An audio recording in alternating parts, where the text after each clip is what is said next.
Welcome, ladies and gentlemen, to a quick review of atomic structure.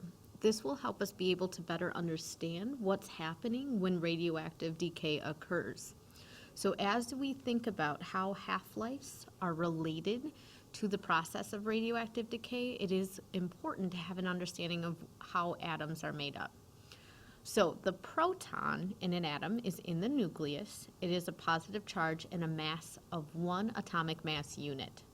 An electron is negative. It has a mass of 0 atomic mass units, and we find those floating or moving around the nucleus. And the neutron is a neutral particle. It's in the nucleus, but it has no charge. However, it has a mass of 1 AMU. So when we calculate the mass of an atom, it's going to be based on having the protons and the neutrons added together. Now, elements that exist in nature can have different versions that differ in their mass. Isotopes are the names we give to these different versions of the same element. What makes them different is the number of neutrons. Since the number of neutrons is different, that will mean the mass of that particular sample is different as well. So here on the right, we see an example of hydrogen. So a normal hydrogen atom, the most common isotope, has 1 proton and 0 neutrons. Its mass, therefore, is 1. An isotope of hydrogen that's less common is hydrogen-2, where it has a proton and a neutron, giving a mass of 2. Another uncommon version of hydrogen has its 1 proton, where I have 2 neutrons. So 1 proton plus 2 gives a mass of 3. That extra neutrons makes it very unstable. Let's take a quick look at kind of building and visualizing that atom. Now, if I was going to build that neutral hydrogen, the regular, most common version, I would have to pair up my 1 electron and 1 proton. So this is your standard version of hydrogen. Well, those other versions that we mentioned, here we see that extra neutron is giving me a mass of 2, and this version with 2 neutrons has a mass of 3. Now this particular version, again, because it has those extra neutrons, is unstable. I could build lots of different elements this way. Now let's say we had helium, one of the noble gases. To be neutral, it needs 2 electrons. Here, 2 protons plus 2 neutrons gives you a total mass of 4. This particular version of helium is a very stable element. So, let's say that we have radioactive decay occurring. When elements are unstable, oftentimes to become more stable, they will release energy.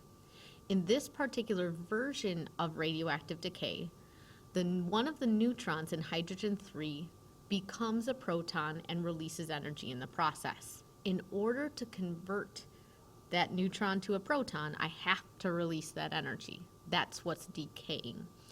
So now, because I have a different number of protons, that means I have a new element. So you'll notice that we now have helium-3 instead of hydrogen-3.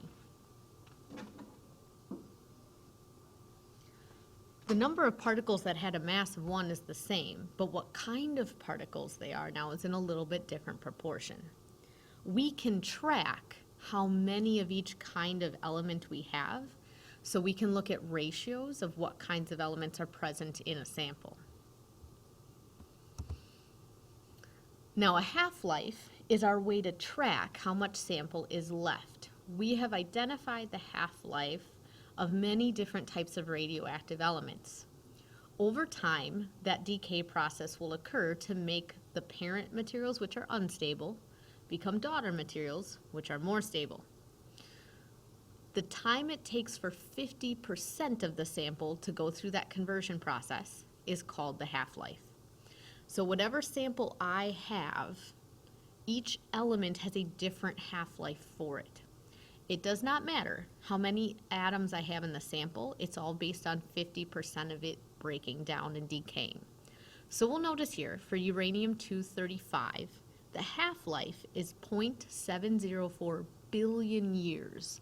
That's a very long time. That means that this particular element is probably good for looking at rocks and looking at very old things. because this radioactive element lasts for a very long time in the environment. Depending on where the radioactive element is found and how long it takes to decay, it can make it better or worse for dating something. Carbon-14, which we learned about in class as well, has a very short half-life, only about 5,700 years. It also is based on being found in living things. So if it's not a living thing, it's not going to have that carbon-14 in the correct ratio. We would have to choose a different element to base our results on. But what's happening again is that during that half-life, some of the parent isotopes that are unstable are giving off that energy and converting somehow to be able to be that different type of daughter element that is more stable.